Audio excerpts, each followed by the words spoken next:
Hoy estaba haciendo una parte de mi tesis y abra su Biblia en Segunda de Pedro y estaba meditando en este texto bíblico que me llegó a mi corazón. Segunda de Pedro capítulo 1, vamos a estar dando lectura. Segunda de Pedro es un libro que fue escrito de manera en continuidad a Primera de Pedro. Y algo que me gusta de Segunda de Pedro o del autor de este libro es que Pedro escribe de manera clara y precisa en contra de las falsas doctrinas y de los tiempos que en ese momento se veía y que ahora aún más lo estamos viendo. Amén. Así que abra su Biblia, Segunda de Pedro, capítulo 1, versículo 3, para leernos, entender nosotros aquello que Pedro está diciendo. Usted tiene que entender primero lo que Pedro narra en el capítulo 1, versículo 3 en adelante. Lo tenemos todos. De manera antifonal vamos a dar lectura y dice el verso 3, vamos a estar dando lectura hasta el versículo 9, ¿ok? Puestos en pie en reverencia a la palabra de Dios, ya que muchos se pusieron de pies, así que usted se pone de pie y si usted no puede, tenga reverencia en su corazón, amén. Segunda de Pedro capítulo 1 verso 3 dice la palabra del Señor: como todas las cosas que pertenecen a la vida y a la piedad nos han sido dadas por su divino poder, mediante el conocimiento de aquel que nos llamó y por su gloria y excelencia, por medio de las cuales ustedes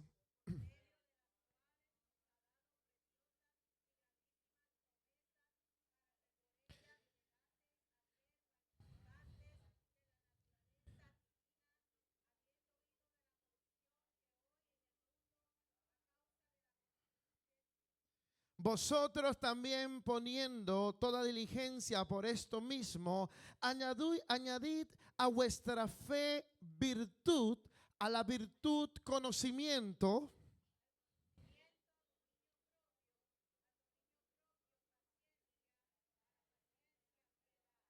a la piedad afecto fraternal y al afecto fraternal amor.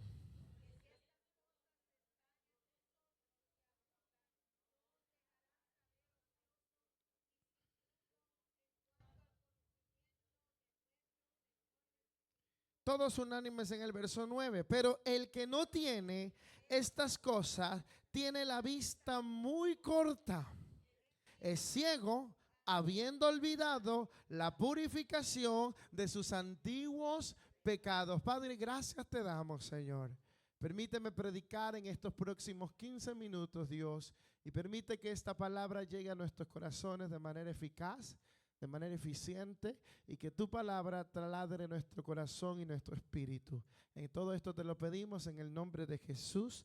Amén y amén. Tome su asiento y escuche bien. La segunda carta de Pedro es una carta bíblica que busca que los cristianos busquen la madurez espiritual a través de la palabra de Dios. En esta carta Pedro anuncia la segunda venida de Jesucristo, pero Pedro advierte de las falsas doctrinas y de los falsos maestros. Y mientras escudriñaba esta palabra, mi corazón se llenaba de mucha alegría, porque ¿alguien recuerda quién fue Pedro? A ver, ¿alguien sabe quién fue Pedro, el autor de esta carta? Bueno, Pedro fue el que en el tiempo de ser discípulo, porque aún no era un apóstol, cuando quiso defender a Cristo, ¿qué hizo? Le cortó la oreja a un soldado.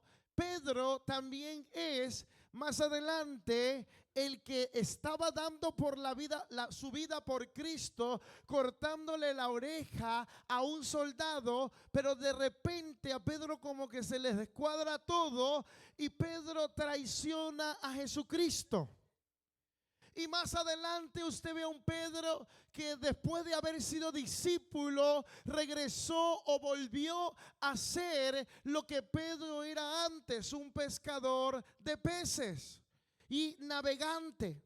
De repente en el autónomo silencio de la vida de Pedro aparece en el escenario de su circunstancia nuestro amado Jesucristo.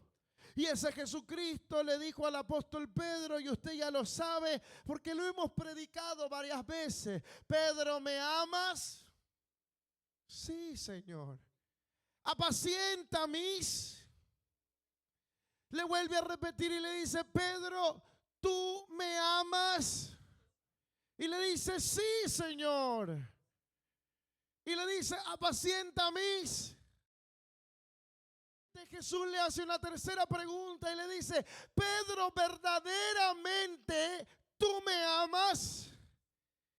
Y Pedro le responde de una manera clara: tú conoces lo más profundo de mi corazón. Sabes que puedo llegar a equivocarme. Sabes, parafraseándote, Pedro le está diciendo: sabes que soy un ser humano común y corriente, que puedo llegar a fallarte como lo hice hace algún tiempo. Y Jesús le responde: Pedro, apacienta mis ovejas, pero ninguna arma forjada prosperará contra la iglesia de Jesucristo. Algo entendible mientras Pedro está haciendo esta razón de conversación. ¿Cuántos han tenido una conversación así con Jesús en algún momento? Que, el Señor desnuda tu alma, porque este escenario de esta reflexión es Pedro siendo desnudado delante de Cristo. Pedro estando desnudo, sin nada que esconder, delante de Jesús. Jesús diciéndole: tú no me puedes venir a engañar a mí. Yo sé tus debilidades, sé tus errores, sé lo que hay dentro de ti, sé cuando no tienes ganas de seguirme, sé cuando no tienes ganas de orar, sé cuando no tienes ganas de vivir la vida en Cristo.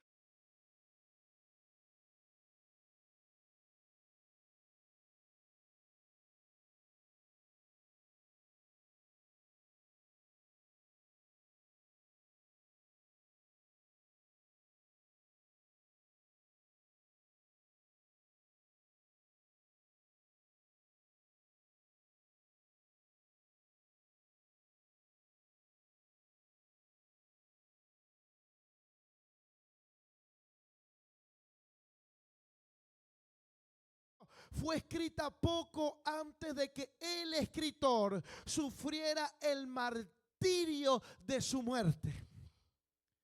Si usted recuerda, Pedro muere de manera, le dice el imperio: tú tienes que morir crucificado. Y Pedro le dice: yo no soy digno de morir como murió mi Señor.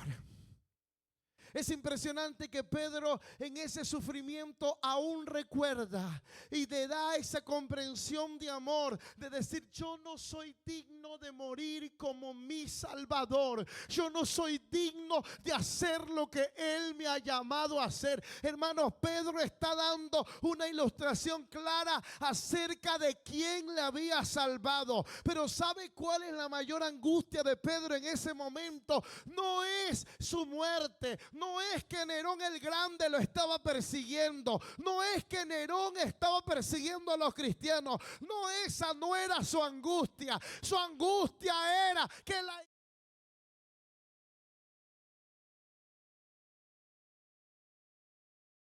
falsas doctrinas. Su sufrimiento no se basa en su muerte. Su sufrimiento se basa en ver a una iglesia que ignoraba la persecución, en ver a una iglesia que apoyaba ciertas cosas o ciertas doctrinas erradas. Pedro estaba viendo a una iglesia que no estaba unida. Pedro estaba viendo a una iglesia que tenía falsos maestros.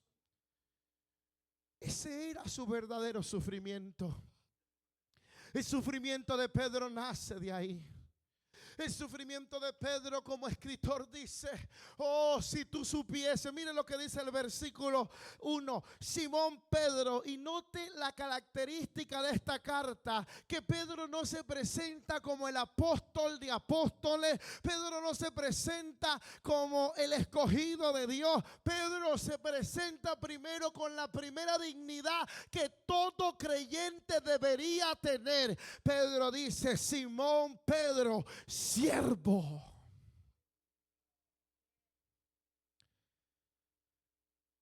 ¿Usted está aquí viendo? Pedro no está diciendo, oh, el pastor, el que llegó a los judíos, el que llegó a los circuncidados, el que abrió obras nuevas, el que fue el que llamó a Cristo. No, Pedro, antes de poner su título, dice siervo. Y continúa y dice, y apóstol de Jesucristo, a los que habéis alcanzado por la justicia de nuestro Dios y Salvador Jesucristo, una fe igualmente preciosa que la nuestra. Dígale al que está a su lado, fe preciosa. Porque lo que usted sigue no es una fe malvada. Lo que usted sigue no es una fe de hombre. Lo que usted sigue no es una fe que alguien nomás tiene. Lo que usted y yo seguimos es una fe preciosa. Hermano, yo no sé si usted entiende el contexto. Nerón estaba persiguiendo la iglesia. La iglesia estaba viviendo persecución de muerte. Pero Pedro le dice, esta fe, aun cuando está siendo perseguido, sigue siendo preciosa. Usted y yo medio nos pasa algo, ya decimos, pero ¿por qué a mí? Pedro continúa en el verso 2 diciendo, gracia y paz os sea multiplicada en el conocimiento de Dios y de nuestro Señor Jesús. Note que en la liturgia o en el escrito que Pedro hace en esta carta dice conocimiento. ¿Sabe por qué comienza hablando del conocimiento? Porque la iglesia a la cual es dirigida esta carta es una iglesia que carecía de conocimiento. Sabía que Cristo había salvado a la gente, pero carecía de conocimiento. ¿Usted no ve una singularidad, una igualdad, una semejanza con la iglesia de este tiempo? Una iglesia que carece de conocimiento. Una iglesia que dice, yo sé dónde está Génesis, pero no sabe lo que contiene el libro de Génesis. Una iglesia que carece de doctrina. Hoy en día están saliendo muchas doctrinas habidas y por haber. Pero tenemos una iglesia que carece de doctrina. Le gusta el emocionalismo, le gusta la razón de ser iglesia pentecostal, pero por poco ha dado el conocimiento de Cristo. El mismo Jesús dando en sus escrituras, usted ve en la autoría de los evangelios, ve a un Cristo que siempre estaba en el templo, meditando de la palabra de los profetas y del Antiguo Testamento. El problema de este tiempo es que tenemos una iglesia que carece de conocimiento. Por eso el resultado, y mire lo que dice el verso 4, por medio de las cuales nos ha dado preciosas y grandísimas promesas. ¿Dónde usted y yo encontramos esas promesas? Usted la encuentra en el pastor, usted la encuentra en su líder, usted la encuentra en el concilio, usted la encuentra en nuestra organización. No, las promesas las encontramos en este grandioso libro llamado su palabra. Es la única forma. Hermano, ninguna credencial puede dar una mejor promesa que no sea la promesa de su palabra. Ningún título puede dar una mejor promesa que no sea la promesa de su palabra. Ningún trabajo, ningún jefe, ninguna persona puede dar una promesa que no sea la promesa de su palabra, que es fiel. Pedro dice, por medio de las cuales nos has dado preciosa y grandísima. Mire la exageración, Marianita, de Pedro. Grandísimas. No dice grande. Grandísimas promesas. ¿Qué quiere decir esto? Que es que Dios no te da tan solo lo que tú pides. Él te va a dar siempre más aún. Porque Él es grandioso.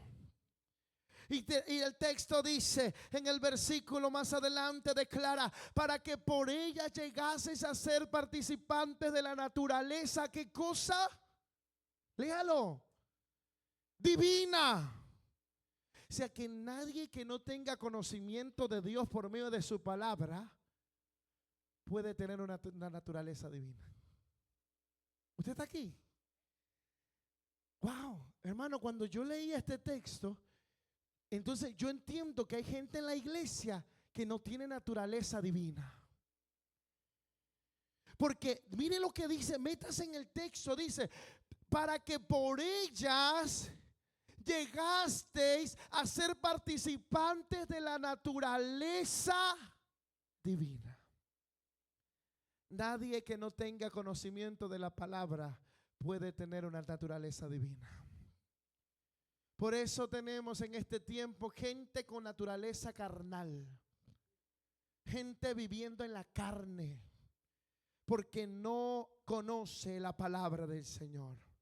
Hermano, la palabra es la que cambia. La palabra es la que transforma. La palabra es la que liberta. La palabra es la que traspasa lo más profundo de tus tuétanos. Es la palabra la que te restaura, te levanta, te edifica, te da promesas de sanidad, de liberación, de cambios familiares, económicas. Es su palabra.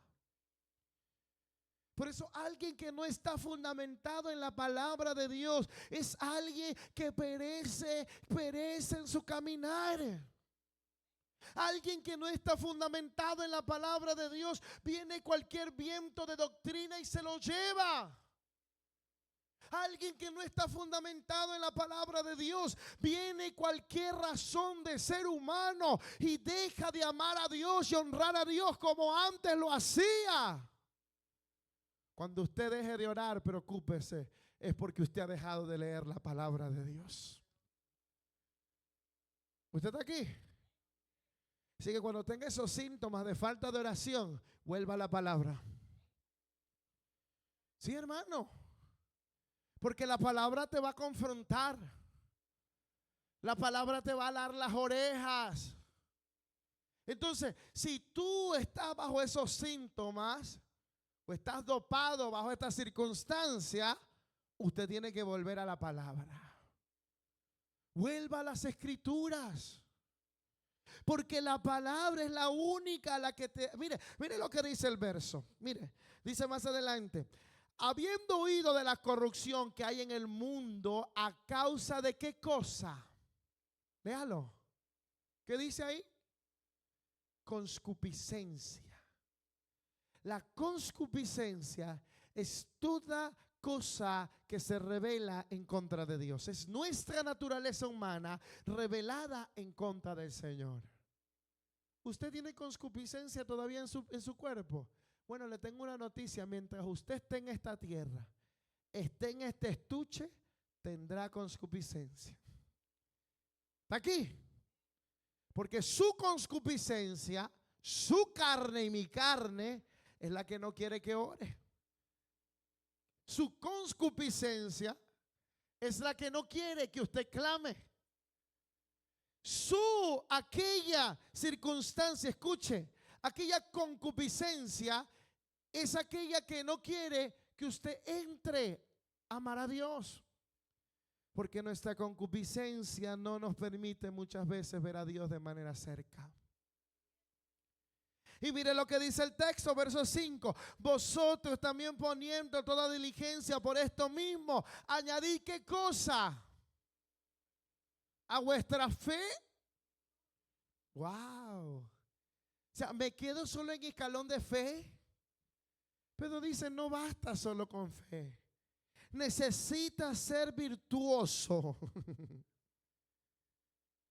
¿Y qué dice? ¿Y a la virtud qué le tienes que añadir?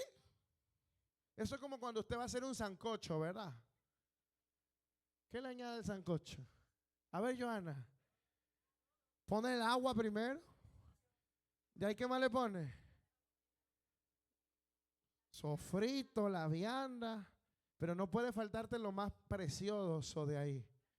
La carne, varón. Porque si no es una agua con vegetales. Pero si tú le pones la carne, ¿qué sucede? Te sale algo delicioso. Pedro dice que a tu fe tienes que añadirle ¿qué cosa? Virtud. A tu virtud debes de añadirle ¿qué cosa? Y esto no es ir al instituto bíblico, eso es parte. Esto de que cada día tú puedas meditar en la palabra, de día y de noche, de día y de noche. Ay, pastores, que estoy cansado. De día y de noche. Ay, pastores, que el trabajo de día. No lo dice el pastor. ¿Quién lo dice? Su palabra. De día y de noche. Entonces, a ese conocimiento, ¿qué debes de añadirle? Diga conmigo, ay, ay, ay. Es que hay gente que se queda en el conocimiento. ¿Usted no ha visto a esos teólogos en Facebook? Sí, que la mujer no es pastora, que el hombre no sé qué, que la mujer que no sé cuánto. Eso, tienen conocimiento, pero no tienen dominio propio. Porque alguien que tiene dominio propio calla en vez de avergonzar en la cruz del Calvario. ¿Usted está aquí? Dominio propio. Mire, el conocimiento te hace controlar a ti tu zona pecaminosa. Porque llega un momento en que la palabra te taladra a tal punto que te dice qué cosa, no debes de hacer esto. Y como te está confrontando, ¿qué hace que tú tengas dominio propio? Porque tú dices, si yo peco, estoy yéndome en contra de mi Padre. Si yo hago lo malo, estoy traicionando al Dios de mi salvación. Alguien que tiene conocimiento por medio de la fe entiende que cuando viene un límite o viene una línea, sabe que tienes un stop, que no puedes ir más allá ni puedes avanzar, porque en el momento que avances rompes tu relación con el maestro. Entonces, ¿qué tengo? Dominio. Y esa palabra es la más dura para el creyente. A mí, ¿qué me va a venir a decir el pastor? Si yo tengo 50 años. Bueno, desde ahí ya tienes falta de dominio propio. Porque si tú crees sabértelas todas, ya tienes falta de dominio propio. Dominio propio. Aló, ¿está aquí? ¿Y qué dice dominio propio? ¿Qué tiene que añadirle? Póngale una pizca. ¿De qué? Paciencia. Ay, esta palabra. Wow. Yo le pido a Dios, dame paciencia. Señor, porque tú sabes que hay unos que me hacen sacar canas verdes, Dios. Paciencia. Paciencia.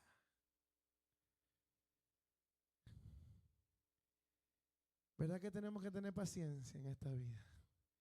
¿Y qué dice Joana? La paciencia, agrégale qué cosa. Tú puedes tener mucha palabra, puedes decir tener mucho dominio propio, pero si no eres piadoso, de nada te sirve. ¿Usted ha escuchado que a veces nos gusta a nosotros ver al pecador desde el escenario de afuera, pero cuando nos pasa adentro, ahí es otra cosa? ¿Usted está aquí? A mí me gusta ver lo que cosas de Dios. Uy, pero ¿por qué pecó? Si estaba en el altar, se hacía esto, se hacía lo otro. Uy, la lengua se le va larga, ¿verdad? Pero cuando te toca a ti desde el escenario de adentro, ¿qué pasa? Ahí duele. Ahí se convierte en una llaga. Ahí sí, ¿qué cosa? Te taladró. ¿Por qué? Porque algo que el cristiano de este siglo carece es de piedad.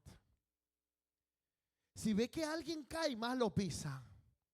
Si ve que alguien está en el piso tirado, más se revuelca y lo meten y lo someten en el lodo. Pero ¿qué pasa? Que cuando uno tiene piedad, a ese alguien que está caído lo levanto. A ese alguien que está caído, no me importa que estés allá. No me importa si fuiste antes esto y después ahora estás en eso. No importa, porque Cristo tuvo piedad conmigo. Y así como Cristo tuvo piedad conmigo, también la puede tener contigo.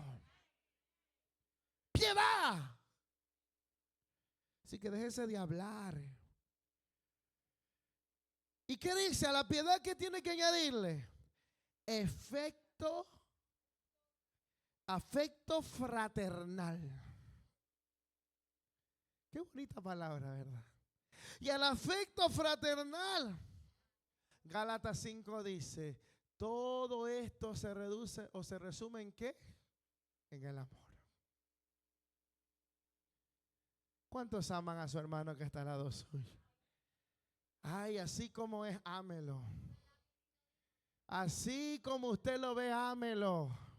Hablador, háblelo. Así que a veces usted lo ve que se inventa algunas cositas, ámelo. Ame a su hermano. Ámelo. Hermano, no todos somos iguales. Usted no es igual que mi persona. Yo no soy igual que usted. Usted tiene una huella digital diferente a la mía. Hay unos que son calladitos y otros que son habladores. Hay unos que son, ¿qué cosa? Más acelerados, otros que son menos acelerados. Hay unos que son impulsivos, otros que son ahí, que usted le dice y no hacen nada. Pero yo debo de amarlos. Ámenlo. Y dice, porque si estas cosas están en vosotros y abundan, no os... Mire lo que Pedro dice, mire, léalo. No os dejarán estar. Ay, oye, el pastor vino fuerte hoy. Pedro lo está diciendo, ¿cierto? Pedro dice que hay muchos ociosos dentro de las iglesias. Usted sabe que mire, yo conozco al ocioso ya. El ocioso, cuando está de ocioso, dice, pastor, yo soñé. Hermano, ¿qué soñó? Que ahí en esa iglesia pasaba algo. Está ocioso. Porque tiene la oportunidad hasta de soñar. Porque hermana Joana, como yo estoy ocupada en la oración, yo no tengo a veces oportunidad de estar que los frijoles me caigan mal. Hay gente ociosa. El ocioso viene y se sienta, pastor, quiero decirte algo, pero que nadie se entere. Ocioso. Yo lo conozco ya al ocioso. Pastor, quiero orar, vamos a orar por esta persona. Pero te desataste hablando. Ya eso ya no quedó en oración. Ocioso. Identifique un ocioso.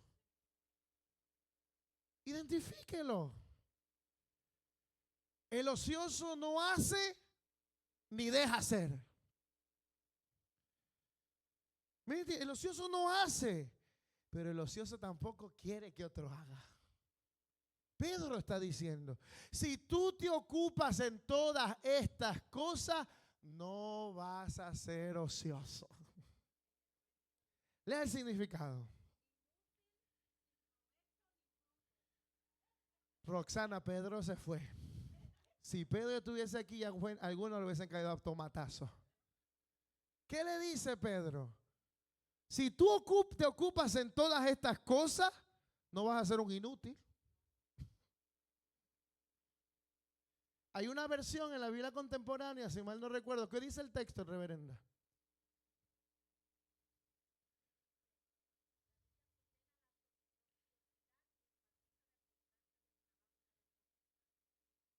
Hermano, léalo, mientras yo llego al altar. Entonces, una persona tiene que ocuparse en estas cualidades. Entonces, por eso que usted ve a los ociosos. Y miren lo que dice. Dice el texto, no os dejarán estar ociosos. Y léalo. ¿Qué dice? Ni sin frutos. Mira que está a tu lado y dile, ¿ya cuántos frutos llevas? Dile, ¿cuántos frutitos llevas?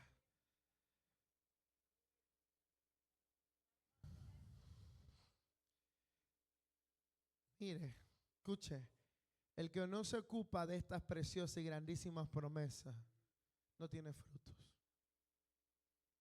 No tiene frutos. Ahora, escuchen lo que termina diciendo el texto en el versículo 9. Pero el que no tiene estas cosas tiene la vista muy... En otra versión de la Biblia dice, está cegado. Y hay unos que están de ciegos que quieren guiar a otros ciegos. Imagínate tú de ciego en tu casa queriendo guiar a tus hijos como ciego que eres. Mano, eso es un problemón. Dice el texto, es ciego habiendo olvidado la purificación de sus antiguos pecados. Qué impresionante es, hermano, que Pedro comienza a dar esta narrativa. Ahora, lee el versículo 10. Por lo cual, hermanos, tanto más procurad hacer firme vuestra vocación. Diga conmigo, vocación. ¿Cuál es su vocación? A ver, dígame. ¿Cuál es la vocación de usted como siendo cristiano? Mire, nuestra vocación es ser un verdadero hijo de Dios. Esa es nuestra vocación. Ser alguien que esté hablando de Jesucristo a tiempo y afuera de tiempo. Esa debe de ser vuestra vocación. Ahora, y elección, porque haciendo estas cosas no caerán jamás. Qué impresionante, ¿verdad? Cuídate de ser ocioso y no caerás jamás. Entonces viene la respuesta. Pastor, ¿por qué yo caigo en pecado siempre? ¿Por qué, pastor? La tentación me tiembla los ojos a veces. ¿Por qué, pastor? La vista. Porque estás de ocioso.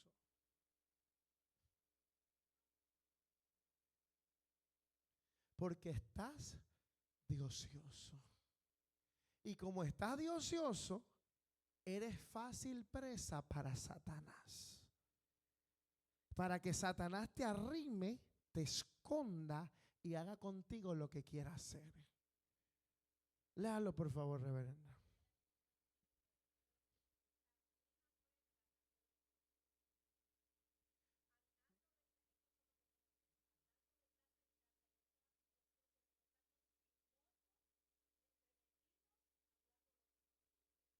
Ay. Mire lo que Pablo le dice a Timoteo, que el ocioso desencadena ¿qué? Chismoso, entrometido y ¿qué más? Y hablando lo que no debe. Ay, mi hermano, cuidado. Cuidado, usted está en otra casa hablando mal de su pastora. Ten misericordia. Sigue el texto diciendo, porque de esta manera os será otorgada amplia y generosa entrada en el reino eterno de nuestro Señor y Salvador Jesucristo.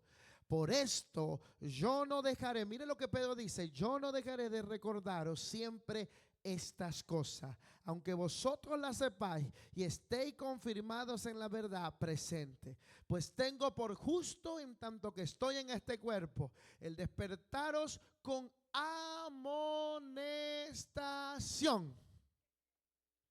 Alguien me dijo en alguna ocasión, salimos de un culto dominical, y eso sí pasó aquí, no pasó en otra iglesia, aquí pasó. Me dijo, pastor, usted solo amonesta desde el culto. Exhorta. Ese es mi trabajo. Yo estoy para amonestarlo, para corregirlo, porque yo le amo y yo quiero que usted llegue al cielo. Si usted quiere que yo le predique la prosperidad, hermano, nunca voy a oír eso aquí. Desde este altar, yo no voy a decir, sí, pobrecito, ay, siga pecando. No, no va a haber. Usted tiene que ser confrontado. Porque hasta el día que Cristo regrese por nosotros, nosotros debemos de ser confrontados con la palabra. ¿Usted está aquí? Si usted quiere ir y recibir que yo quiero un aliento, una palabra profética. Marianita, vamos a ver qué Pedro dice de esos que solo buscan palabras proféticas. Ay, es que yo solo quiero que Dios me hable, me hable, me hable. Sí, que vas a tener el carro, la casa. Mire lo que dice, mire. La palabra profética más segura no es la de un hombre, una flor. No es la que alguien me dé desde este altar. Gloria a Dios por los que tienen palabra profética. Pero esa no debe de ser mi razón de ser. Miren lo que dice el verso 16. Porque no os hemos dado a conocer el poder y la venida de nuestro Señor Jesucristo, siguiendo fábulas, como le dice Pedro aquellos que dicen, oh, palabras, viven solo de palabras proféticas, ¿cómo le dice? Fábulas artificiosas. Gracias. Mentiras fugaces. Mano, hay cristianos que van a buscar predicadores que les profetice y creen que son brujos los que están aquí adelante. Hermano, suelte esa doctrina, busque la palabra, busque la raíz de la palabra y déjese de buscar palabras que vienen desde la mentira del diablo.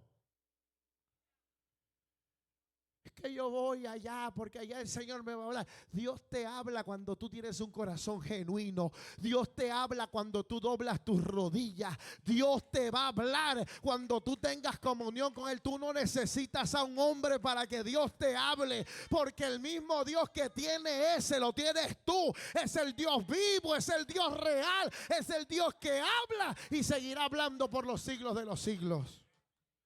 Así que déjese de cosas.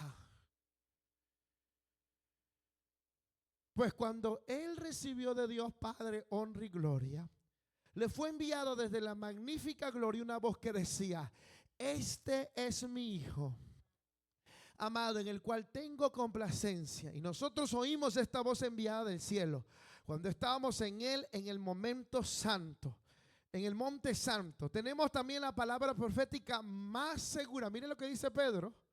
La palabra profética, ¿qué cosa más? ¿Cuál es la palabra profética más segura?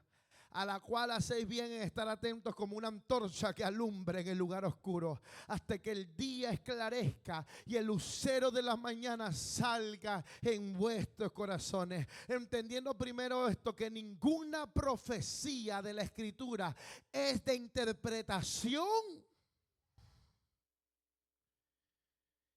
Había una persona en Ecuador que yo había cogido los cristianitos evangélicos del barrio. Es que yo necesito que, voy a darle el nombre X, Joana, que la persona X me ore, porque esa me va a dar una palabra profética. Y un día uno de mi familia cayó en esas apostasías que hay hoy en día, y le dije a ese familiar: mira, este libro tiene una palabra profética para ti. Y no hay para un día, ni para dos, ni para una semana, ni para un mes. La tienes para todo el año, para toda tu vida.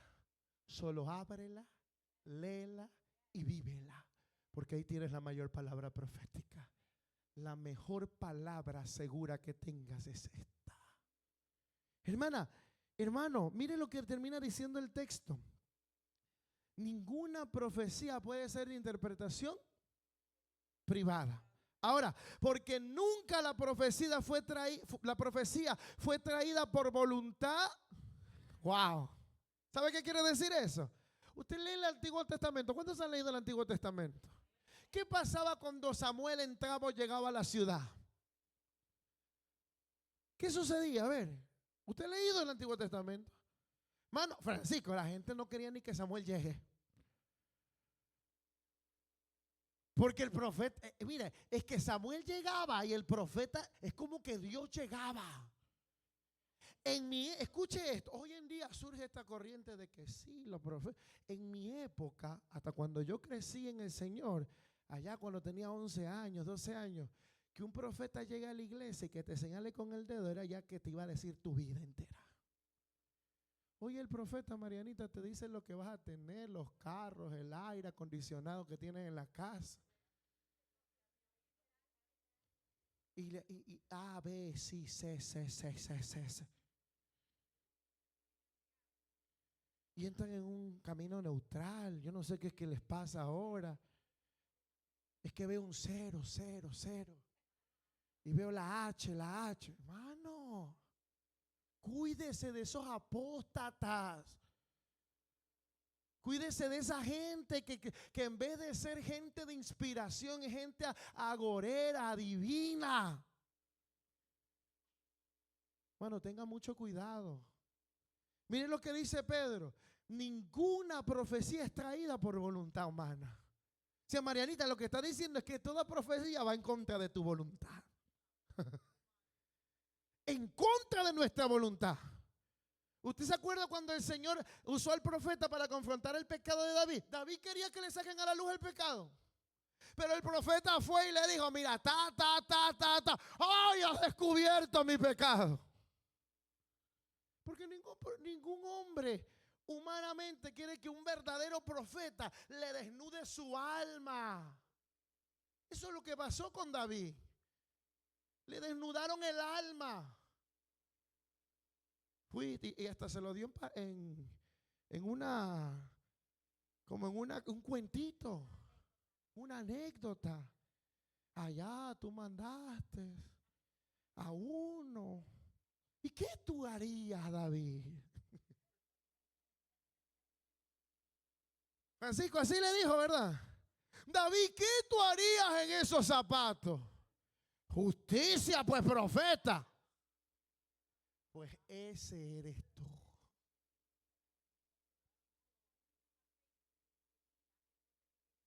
Hermano, yo conozco a unos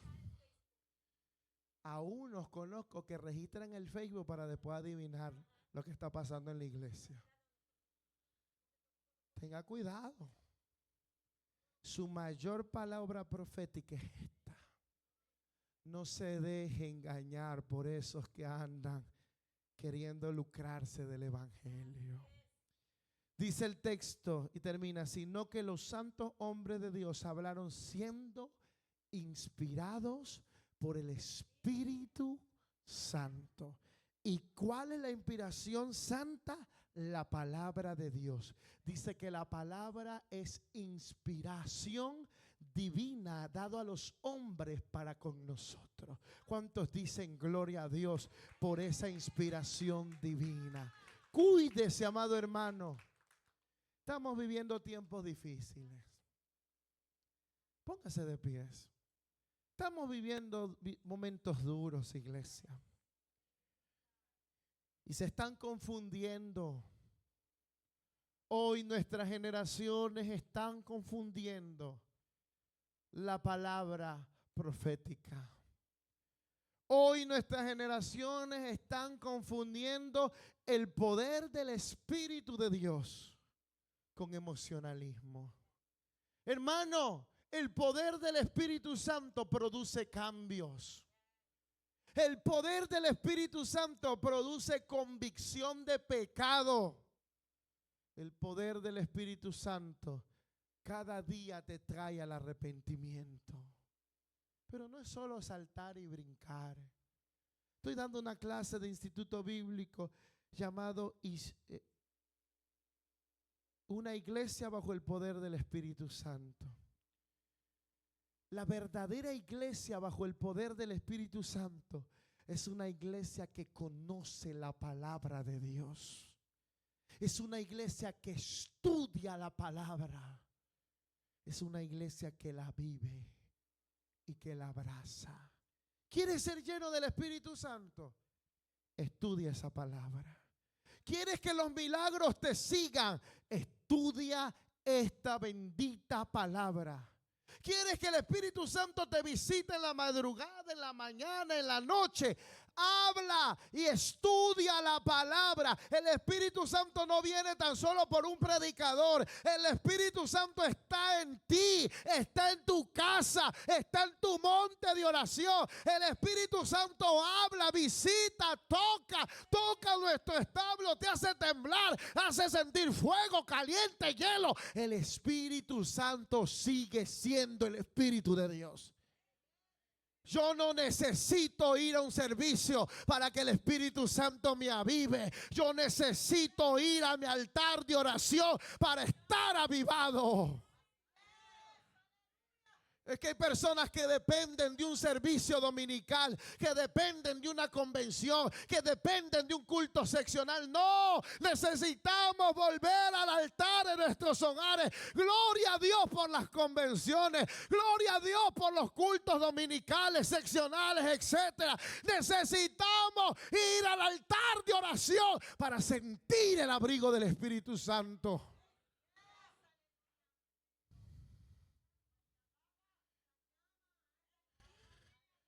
Alguien me dijo, pastor, tú necesitas ir a renovar fuerzas a la convención de pastores. No, allá yo no voy a renovar fuerzas. ¿Sabe dónde yo renuevo mi fuerza? En mi habitación, en mi cuarto. Doblo mis rodillas y leo la palabra. Ahí renuevo mi fuerza. Ahí levanto mis manos. Ahí salto, ahí brinco, ahí lloro, ahí me quebranto. Allá en el monte Mahanaí, ¿sabe qué voy? Voy a capacitarme. Voy a leer su palabra más. Pero voy a tener ya una confirmación de lo que he tenido en secreto. Levanta tus manos hoy al cielo. Padre, en el nombre de Jesús.